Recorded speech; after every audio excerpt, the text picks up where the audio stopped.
Michael Medin, a developer behind NSClient++ and many other open source projects. NSClient++ is an agent used for monitoring Windows machines through Nagios. Give your warm welcome to Michael Medin. Thank you.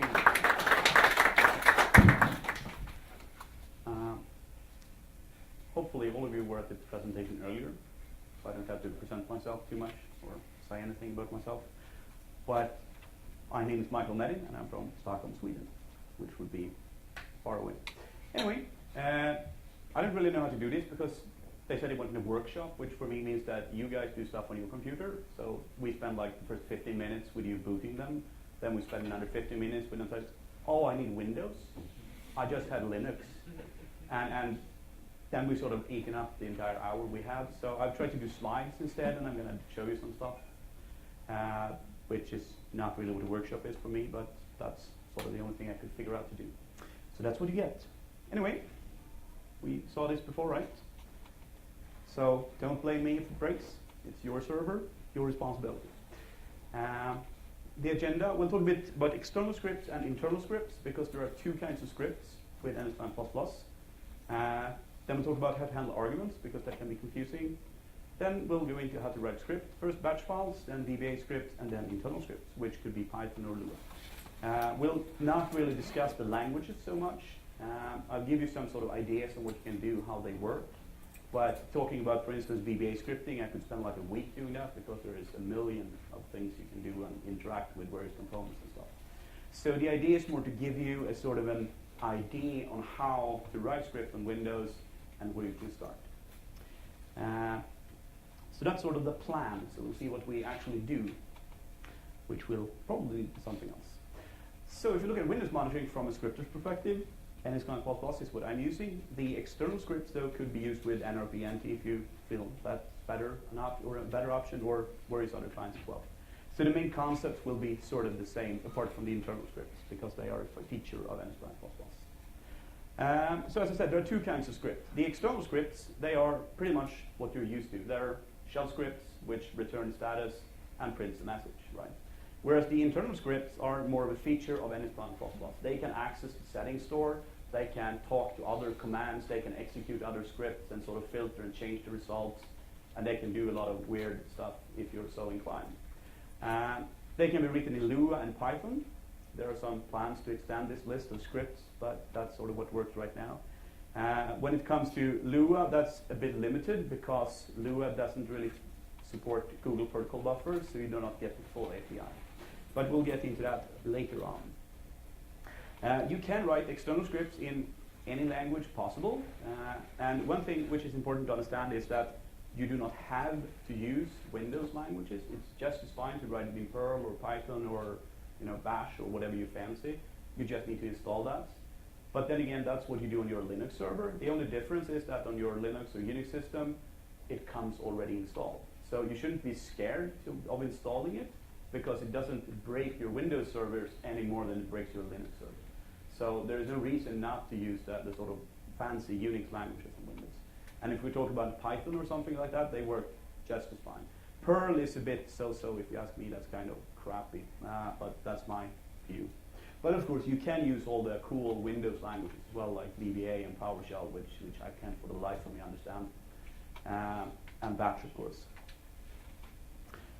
So how do you configure external scripts? It's fairly straightforward. First of all, you need two modules. NSClient++ is modular, so if you don't load modules, it will not do anything.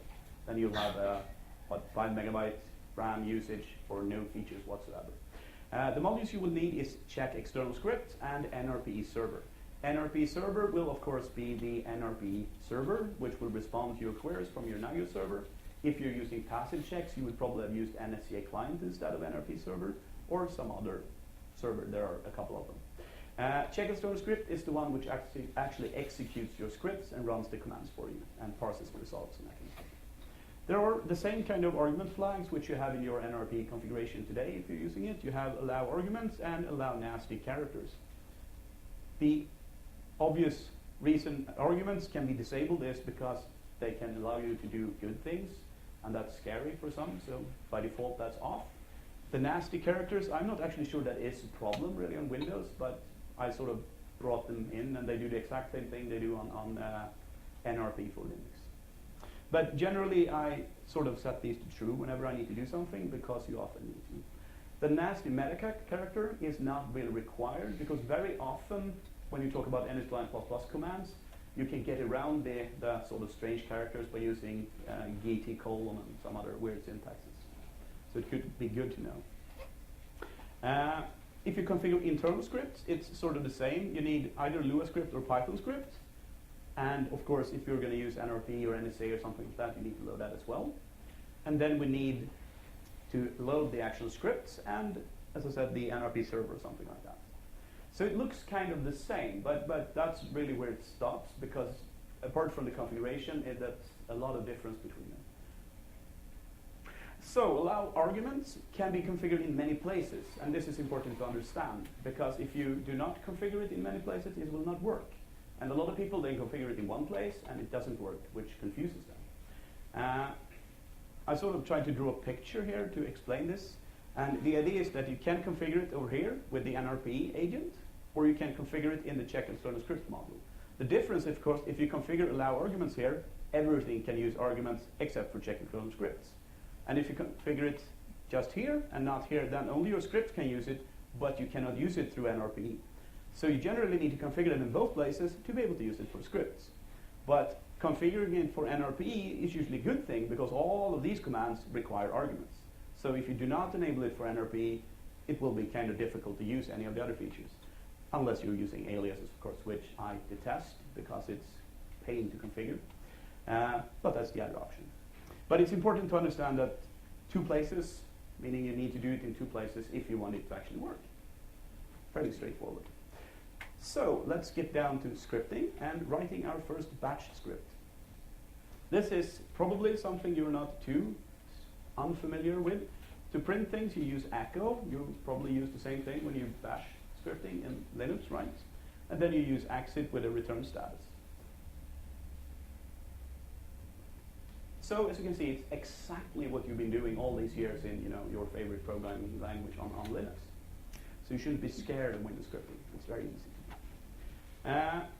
The configuration here is just a sample for one batch script, and that's a web page which has some nifty reference manual for batch scripting.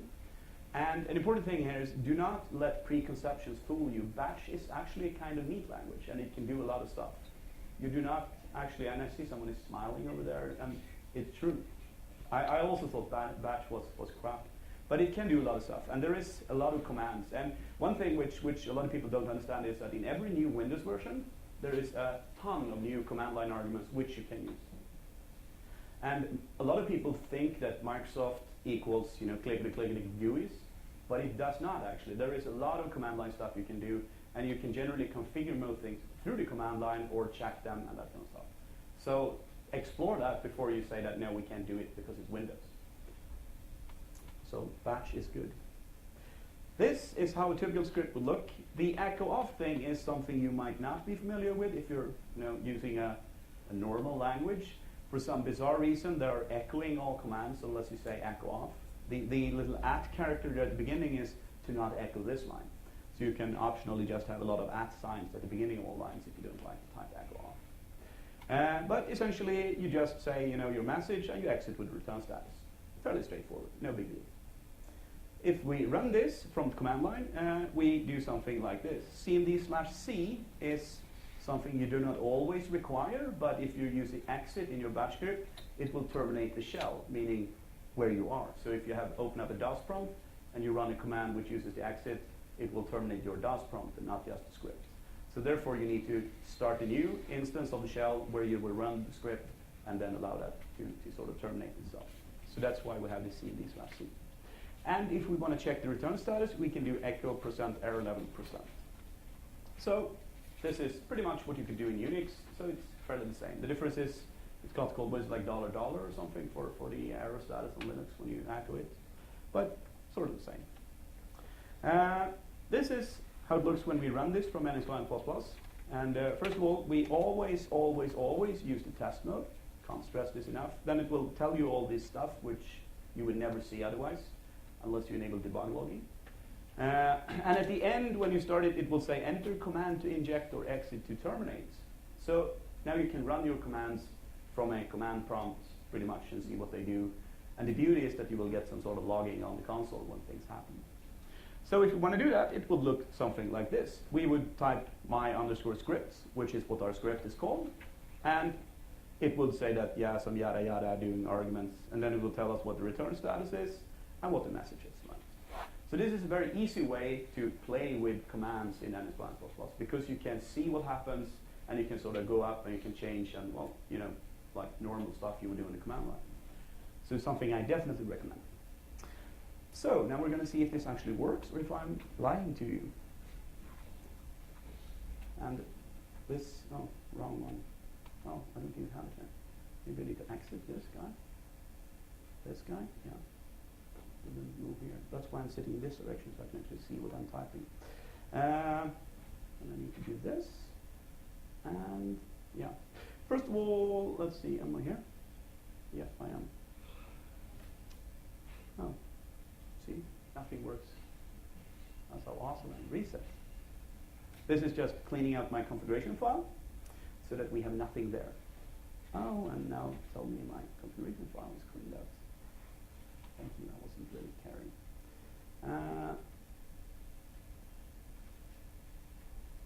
Yeah, this is the bad part. So, the next thing we're going to do is we're going to use the new cool command line feature of NSClient++ to do our configuration for us, so we don't have to edit the text box, because I don't like to edit.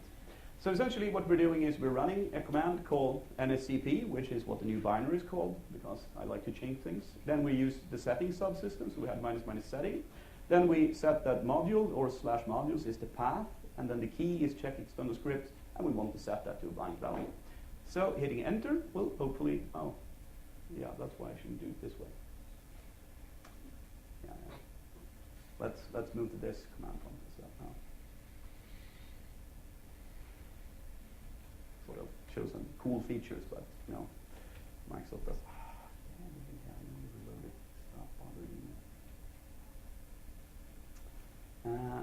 And then the next thing we're going to do is we're going to put another command in here. Now we're going to set settings external scripts, which if you remember is where we store our scripts. We're going to call it my script, and it's going to be script.bat. So we add that key as well. And now we can do nscp-test. And the first thing we're going to do is write commands, which will give a list of available commands. And as we can see now, we have something called my scripts, which will run our scripts. So let's try that, and voila, it works. It says hello world though, so the lines are apparently wrong. But it gives us a warning state, so I guess that is good at least. So that's how we run things from command line with NSClient++. You could, of course, have just ran it from the DOS prompt as well, but it's cooler to do it with NSClient++. So, let's see if this works out. My clock is 18:43. Does anyone know what like a normal clock is here? 11:44. So how are we doing time? I'm going to like 45 more minutes, or? Yeah, we're supposed to wrap up about 12:20. 20. Okay. So yeah. maybe we can leave 5 minutes for questions. And now I miss. Sorry.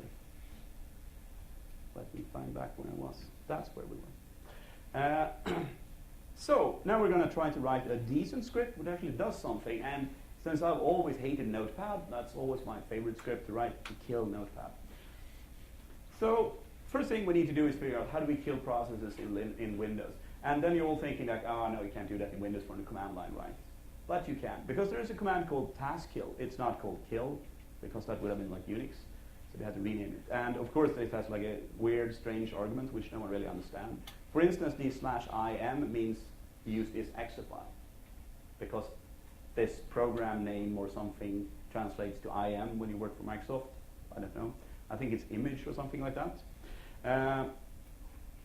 And cool, this is actually in Swedish I now saw. Yeah, that's me having a Swedish computer. I just copy pasted it, didn't read it.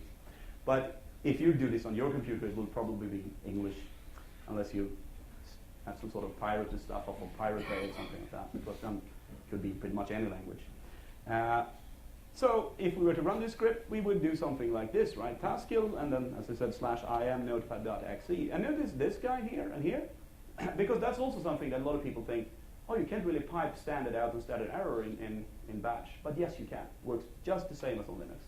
So if you pipe a 1, that's standard output, and 2 is, of course, standard error. The only difference is that they thought that /dev/null was a bit too long, so they called it null with 1L. But apart from that, pretty much the same, right? Then we can check the return status, and 128, don't really know where that number is, an arbitrary number someone came up with, means that it was not successful in killing Notepad, whereas 0 means it was successful. So we just do some, depending on what we get, we sort of print some nice, cool stuff, and then we exit with different return codes, right? Fairly straightforward. So if we want to add this, oh, okay, we have a demo first. Yeah. Fine. Not ahead of myself. Oh, wait, this is the wrong one. This is the one I need. Stop bothering me. No. Let's see, what are we going to do now? Yeah, what we're going to do is, since I've already pre-written this script, we're going to just add it. And again, I'm using unknown escape sequence. That's kind of neat. Was there an unknown escape sequence? Or is he just lying to me? No, well, strange. That's what happened when you're using leading edge software you compiled this morning. But it's a good thing because it means it's new and awesome.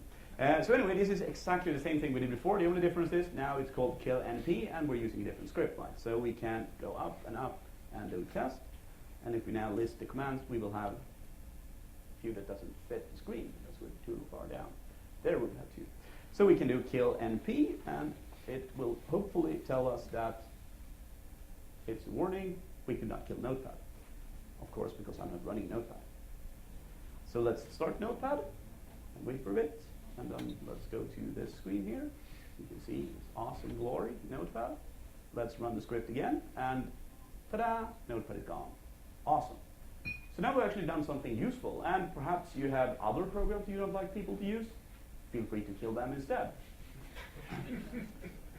And if you want to see the script, it looks exactly as it did in the PowerPoint version.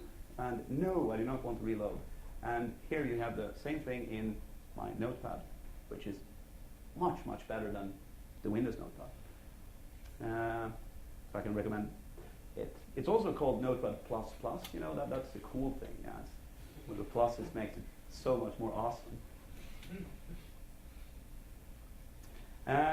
So pretty much nothing fancy, but a script that actually does something. If useful or not, that's up for you to decide. But I don't judge. So let's continue with the slides. Now, of course, me being me, I figured that it was too easy to have the configuration, so I wanted to add some sort of difficulty, and then I came up with the concept of the wrap script. Now that will confuse people a bit. So we're going to go through that quickly, and the idea is that, of course, when you add a batch script, you have to type the path to the scripts folder, right? So that's a bit too much typing, so I said, let's have the wrap scripts and just type, the script and the command. Yeah, doesn't seem like too much of a feature, but then we come to the whole Windows problem. That's when you want to run, VB scripts. Then it's no longer quite as easy because then you need to launch C script with a timeout without any logging, and so it becomes longer and longer, right? And if we want to use the library which we have for VB scripts, then all of a sudden it becomes this long. We have to weird all sorts of weird stuff here, and PowerShell. We shouldn't even mention that. That took me like years to figure out, to have all of this stuff in the right order. And the beauty here is that on Linux you have the first line, right, where you set the command line. Doesn't exist on Windows. So it was sort of to overcome that problem that we have the wrap script concept. Essentially, it's just a switch slide, please. Yeah, my voice activated apparently. Essentially, it's just a macro, but a kind of nice one. But essentially, what we're doing is to say that batch should be run like this, VBS should be run like this, PS1 should be run like this. So when you add a script which ends in VBS, it will just do some string replacement and add a longer version of the command. So this is something I definitely recommend people to use. And if you have some other arcane syntax, you can pretty much slot in anything. So now we're going to go into the strange and mysterious world of Visual Basic. You know, it's so awesome, I can't even believe it. When you write script with Visual Basic, of course, you know, it's a modern language. It has to have a very long syntax. So it's not called echo, it's called vscript.stdout.writeline, which of course makes it much more expensive to hire consultants because they need to know that it's called something strange. And then of course it's vscript.quit when you want to exit. Apart from that, it's pretty much the same, right? Except for the very long command line thing. That's a URL to Microsoft sort of like MSDN thing for Visual Basic scripting. You won't find much there, or you will find a shitload of stuff, but you will not find it because it's too much. But that's really the problem with VB script, because there is a lot of stuff. But at least it's a starting place. Generally, when I write VB scripts, I take someone else's script and modify it, because that's easier than figuring out what to do myself. Here we have a simple VB script. And actually, unless I mistyped something, there seems to be an echo command. I don't know. It could be that I've copy-pasted the slides and not really replaced them correctly if I'm thinking towards that. So let's quickly move on to the next slide. Visual Basic is a object-oriented scripting language-ish. So what you can do is you can create objects. And that's really where the power of Visual Basic comes. Because Microsoft back in the early 90s, they came up with this awesome thing called COM, and people spent millions of dollars trying to make it work and understand it, and ever since. They realized the problem and they came up with .NET a couple of years later, which was apparently easier. But the concept is the same, that everything should be programmable in Windows, everything. And we have a little chunket of scripts here where we take a Word application and then we create some objects. We set the font, type some text, and we add a date, right? And if we were to try that, and then we need to, well, let's go to the demo slide first. Otherwise I'll be messed up. There are different colors, the demo slides, that's why. So if we exit here and we run that script, I think it's called like this. No, it wasn't.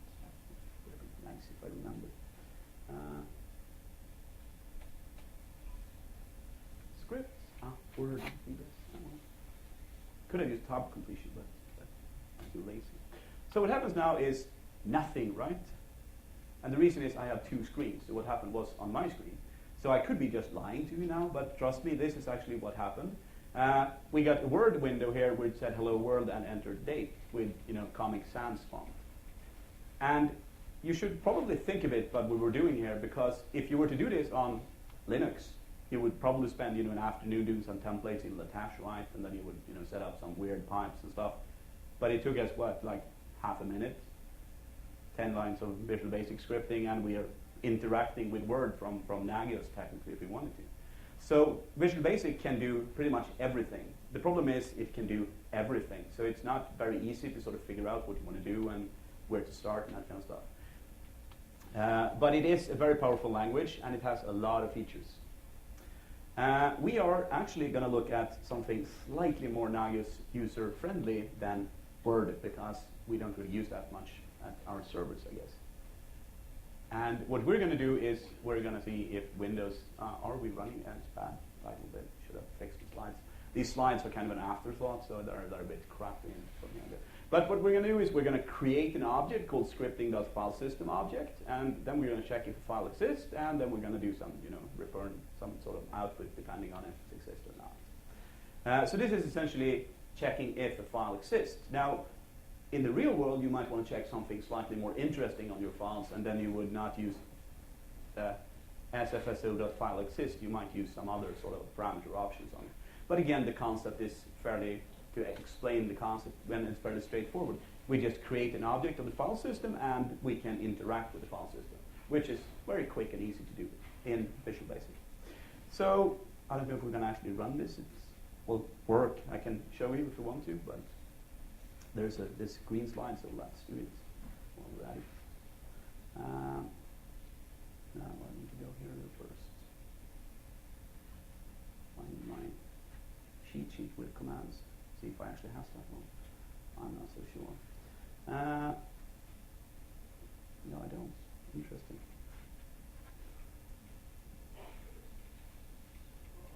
Oh, this didn't even work. Maybe we shouldn't do this.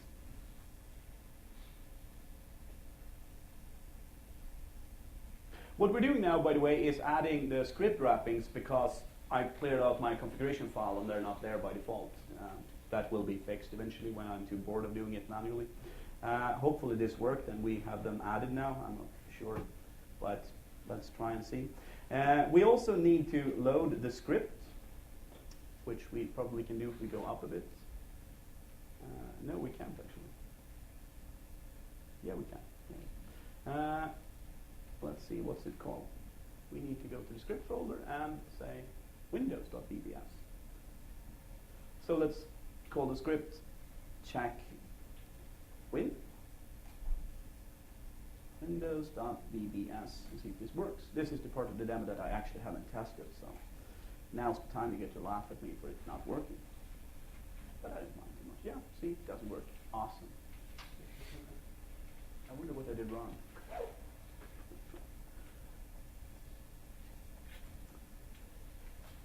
It says weird stuff. Should we do that? Does anyone know? Let's open up the text file instead. It's also the last resort. Do you want to reload it? Yes. Let's go to the end and see what we have. We don't have, yeah, we should be there. No. Why isn't it working? It's broken. Such a sad day for me. Oh well. Let's imagine it is actually working. It should be working. This is weird. VBS, yeah. Something broken. Oh well. Let's run it from the dashboard. Well, let's forget it. It works, trust me. I just need to not run the unstable version from last night, which incidentally doesn't really have any new features. The other thing we have when we are writing Visual Basic script is something called the library. That's actually something that the guys at OP5 wrote a while back, or a guy at OP5 I think wrote a while back, which is kind of cool. And the idea was sort of replicate the Perl Nagios library in Visual Basic. So what we're going to do is we're not going to write a script for it because that takes too long. So instead we're going to look at a script and try to dissect it. Me using some fancy word. So this is how a script looks like, which I've stolen somewhere, I think. But I have no shame, so I do that. First of all, we do some prog name and version thing. To be honest, I'm not sure they're used in anything except maybe the help output or something like that. But as I understand it, you do that in Perl, so we had to do it here as well. Then we define some variables. An interesting thing here is that if you look at these, kind of difficult to see. I think we can maybe do like this, get it slightly larger. You have 50 colon, right, which is the sort of the same syntax you would have if you're setting thresholds and stuff with Perl scripts or whatever. And all this is sort of handled in the background by the library for you. So all you have to do is set them up. Then we can add, or first of all, we need to create an instance of the plugin library, and then we can add arguments like this. And then there's built-in help, so we can just do new usage, and it will take the arguments we've added, generated a little nifty help text and that kind of stuff, which looks all the same, just like they do for pretty much any plugin. Then we can, of course, if they're not exist, we can set some default values, or we can read them in, or something like that. Then we can set the thresholds for the plugin to use. And in this case, we're running a VMI query, and then we're looping through it, checking stuff. Wait, this is the wrong script. We should use, no, this is right, sorry, yeah. And what we do here is, somewhere hopefully along the line. Yeah, here we have the very long np.escalate_check threshold, which will essentially do the checking and verifying the metrics and all that kind of stuff for us and just setting the return code. So it's not a long script, and the length comes mainly from it's actually having comments, which for instance my source code doesn't. And the fact that we're doing things in a nice and friendly fashion. But it's fairly straightforward and it's fairly simple to use it. So it adds a lot of value, and it's included in NSClient++, so you don't need to do anything yourself, it's just there and you can use it. The drawback to using the library is that if you run this outside of NSClient++, you need to have a very long command line to set it up. But apart from that, awesome, use it.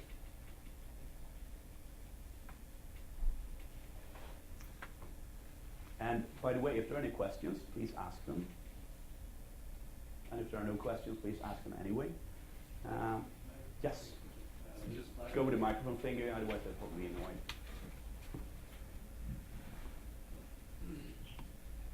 I just wanted to know what version of NSClient this library comes with.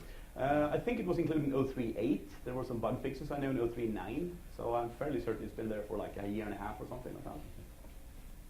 And I did mention it on my slide this morning, so it can't have been in 0.3.9. I know what I mentioned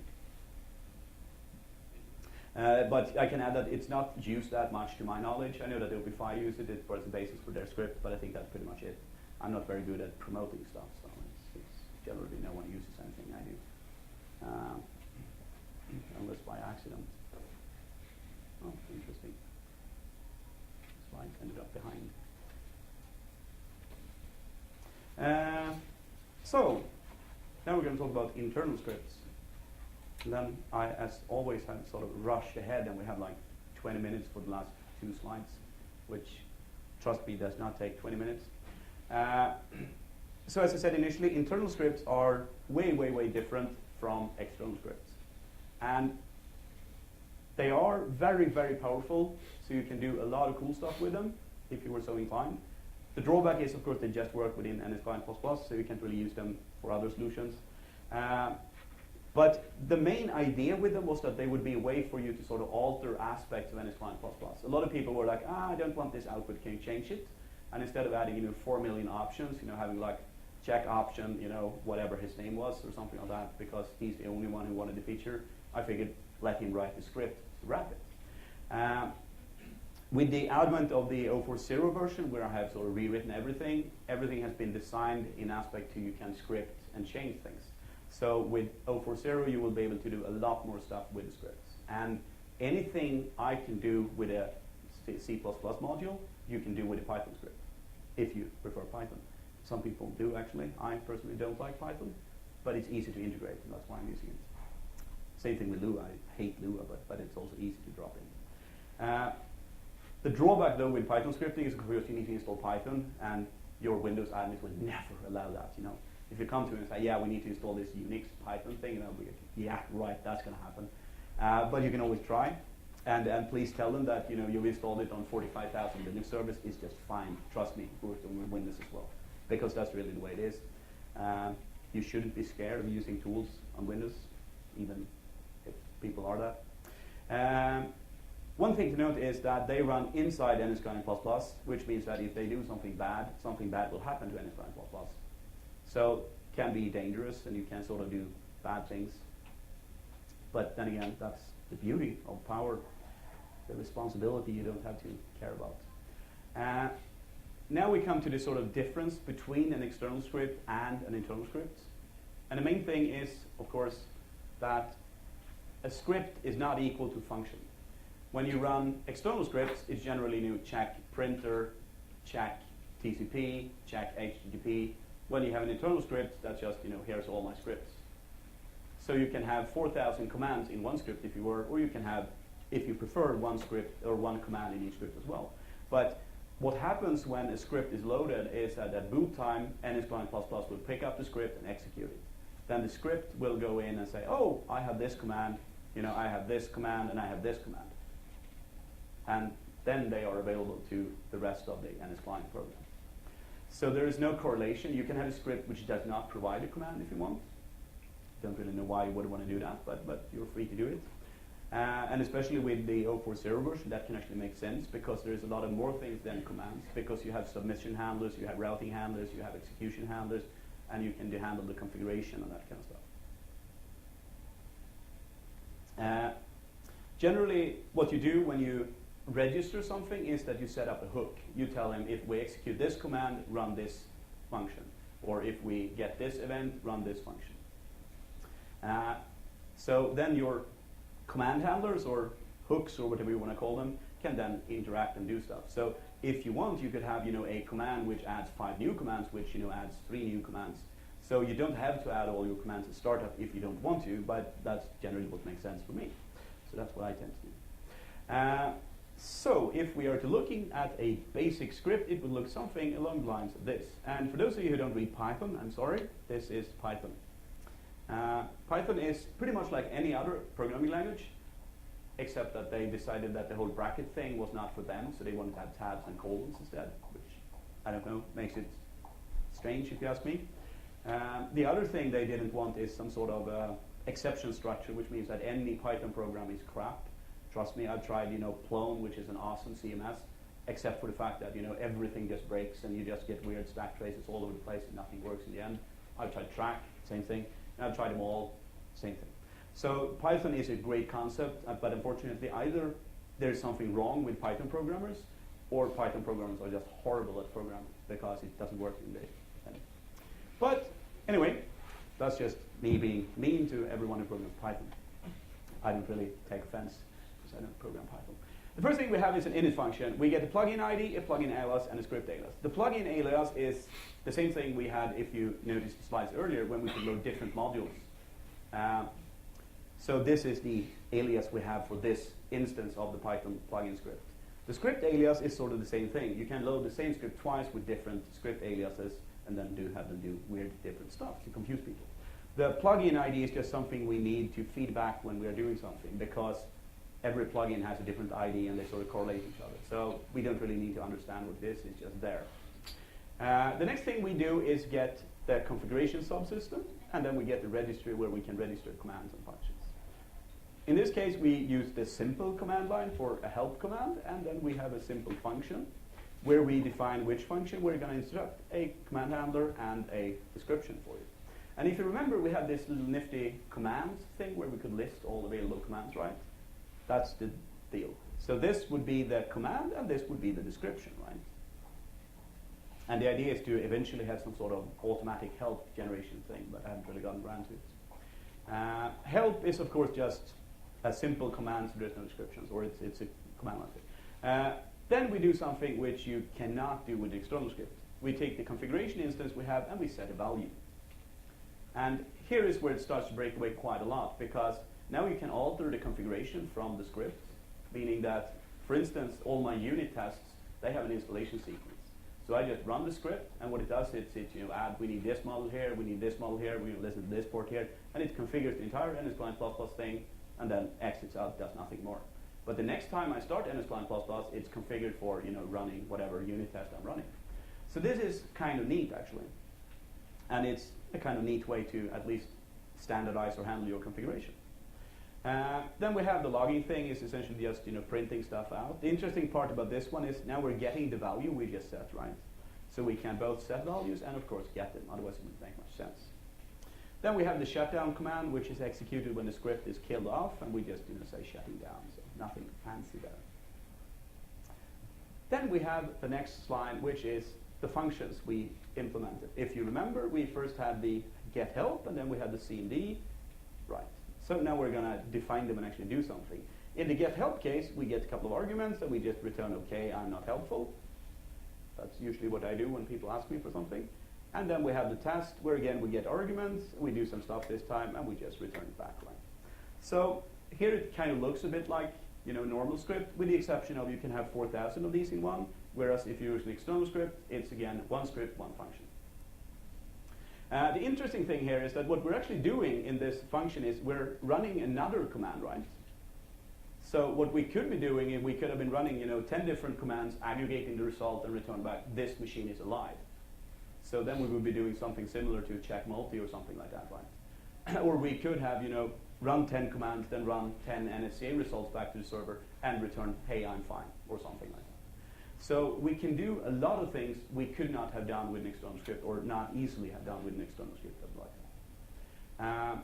And of course, that means that if you don't like the output of some command, well, feel free to wrap it in your own script handler and change it. That's fine with me. And we set to 20, we were going to end. Yes. That's not so bad. So we could say like there's 10 minutes of questions, and I just did it perfectly on time. That's awesome. Time's so good, really. So are there any questions? As I said initially, this is a very, very condensed view, because scripting on Windows is like a very big topic. So this was more to give you sort of an overview of what you can do, and what you should be doing, perhaps. So that's pretty much it. The white text is really awesome because you can see anything. But it says Michael Medin, and then it's like information about NSClient++, and it's like slides and examples. But it looked kind of neat on my monitor here, so I choose it. So, were there any questions? The microphone guys, this slide. Do you have any suggestions on configuration management for actually deploying the scripts? No.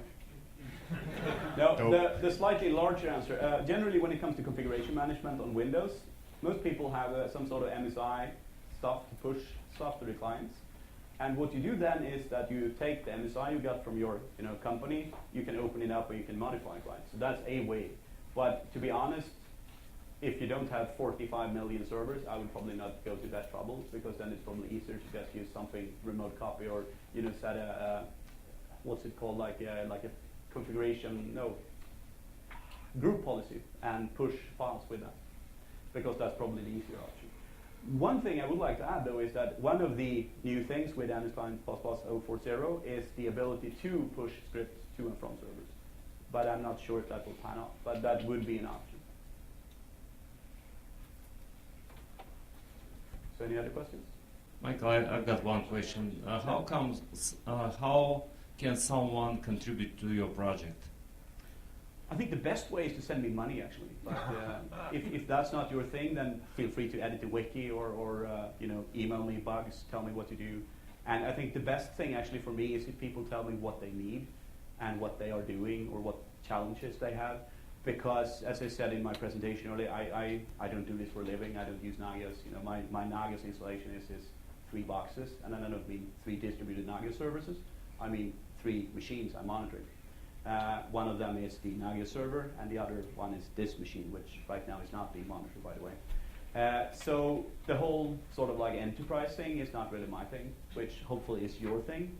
So please tell me, I have this and this problem, or I want to do this and this. How can I do this? Because that's what I need if I'm to develop cool features for NSClient++. So I guess that's pretty much it. Well, thank you so much.